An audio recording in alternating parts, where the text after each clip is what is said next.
Otca i Sina i Svetoga Duha. Hristos vaskrse!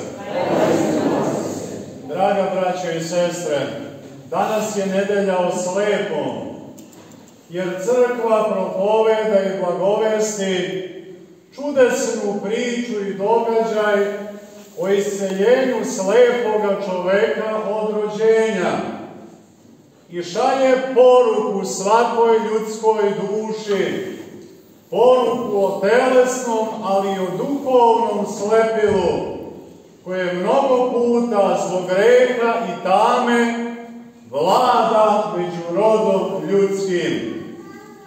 Poslednjih nedelja slušali smo priče o čudesnim isceljenjima, o bolesniku u Banji Vitezdi, koji je 38 godina ležao oduzet zbog grehova svojih, o ženi Samarijanki, koja je stajala kraj izvora, ali je u duši njenoj sve bilo presaklo, sve je suvo bilo, bez Boga, bez blagodati, bez smisla i bez života.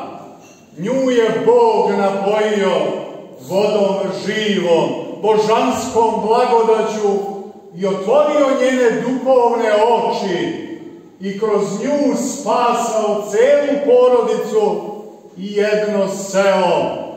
A danas čujemo priču o slepom čoveku koji je od rođenja slep. I šta pitaju Hrista učenici? Poučeni onom što su videli u Vitezdi, ko sagreši? Da li ovaj slepi čovek ili roditelji njegovi, te se ovakav rodi, ovako živi i ovako se muči? A Gospod, koji poznaje ljudska srca, svaku misao našu, svaku nameru, koji vidi sve kroz vreme i vekove i večnost, govorite divne reči.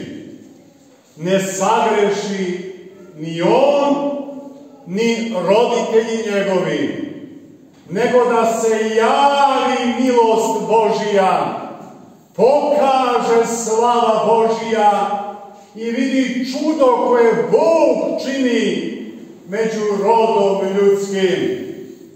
I Gospod od pljuvačke, pljunuši na zemlju i načinivši blato, pomaza oči njegove. Od zemlje smo stvoreni. Šta bi bili? Neka glinena statua, da nam Bog nije udahnuo duh života. Stvorio dušu. Stvorio nas kao bogovita bića, da u ljubavi, dobroti i plemenitosti sve u životu tvorimo. I ta sila božanska dejstvuje. Pomaza mu oči i govori, idi u banju Siloamsku i umij se. Idi da te vidi svet i čovečanstvo, jer do Siloamske banje i u Siloamskoj banji žive mnoge verujuće duše, ali oni koji će se sablazniti o reč i delo Božije. I otide čovek, umi se i progleda, a zlobni rod ljudski ne zaradova se u svome srcu, što brat koji ceo život slep živi u patnji i bolu progleda, nego osudi Gospoda što u subotu po njima prekrši zakon i učini isceljenje. Tu je odgovor na sva pitanja. Da li smo mnogo puta kraj ovih očiju kojima vidimo svet, potpuno duhovno slep.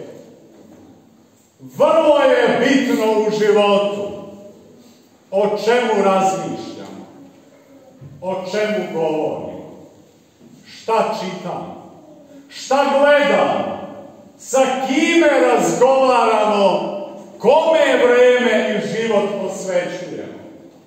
Sve to što rekao postaje deo nas, pusta dubok koren u čovekovom biću i postajemo takvi.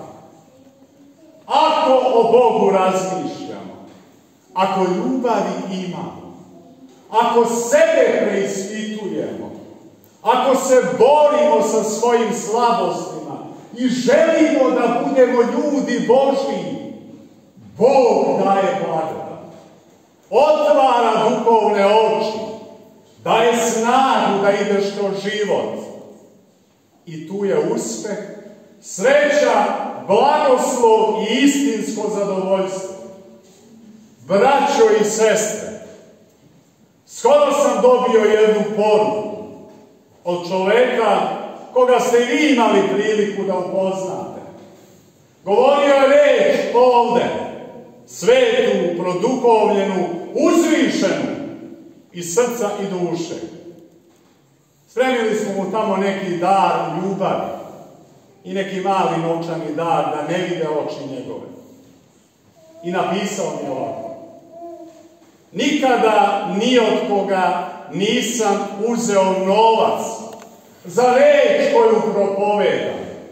Smatram da je Bog meni dao dar koji treba da poklonim drugim. Ovaj novac dao sam detetu koje boluje od neobične bolesti koja se zove leptir.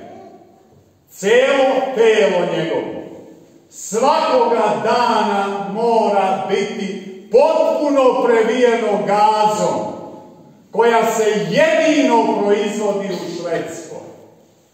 Kada god pođem u Srbiju iz dalekog sveta, a dolazim 2 puta godišnje, koliko god gaze stane u moju torbu, ja ponesem.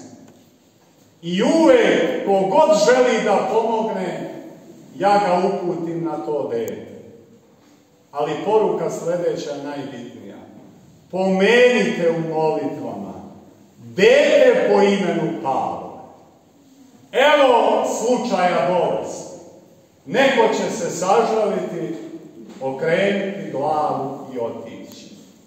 A neko će svaki put, kad dođe iz dalekog sveta, od 1000 svojih obaveza, pokucati na vrata srca i doma onoga koji čeka ljubav i toplinu. A najbitnije je da će svake liturgije kada služi pomenuti dete po imenu Pavle. Zato i u bolesti i u radosti razmišljajmo duboko, da osmeh i ljubav imamo. I da znamo da je velika milost Božija i da je to jedini put koji nas ispunjava i uistinu čini srećnim. Danas se slavi i sveti mučenik Vukašin iz Klepaca, čestit čovek, domaćin iz Hercegovine, koji je stradao u Jasenovcu, koga je čovek pomračenog uma unakazio, a on je smireno ćutao i bez jedne reči blaženog izgleda i lica molio se Bogu. Kada ga je pitao zašto ništa ne govori, zašto neće da proslavi vođu bezumnog ovog sveta, on je smireno rekao: samo ti, dete, radi svoj posao. Tog trena taj zločinac nijedan više zločin nije učinio. Ali istina da je ga đavo uzeo i da je poludeo i da je sve to jedan doktor u Jasenovcu zapisao. A kada je u ćelije otac Justin Ćelijski doveden i zatočen za bezumni režim. Jedan čovjek koji je u to vrijeme radio za UDBU, neprestano ga čuvao. Jednog dana on se naprosto izvinjavao ocu Justinu. A otac Justin, veliki čovjek, pun ljubavi, koji daleko uz Boga video, on je rekao: dete, radi ti svoj posao. Ti imaš porodicu i decu koju treba da nahraniš. A Bog će sve urediti. I Bog je uredio. Na kraju taj čovjek je došao da ga otac Justin ispovedi i pričesti telom i krvlju Hristovom. I na kraju, kako Porfirije Kapsokalimit kaže, koristite lepotu ovoga sveta. Koristite lepe trenutke u životu. Jer se njima duša plemeni, osvećuje, u nebesa uzdiže. Sve što je lepo oko nas, to su kapljice neizmerne i rečima neiskazane božanske ljubavi. Amin.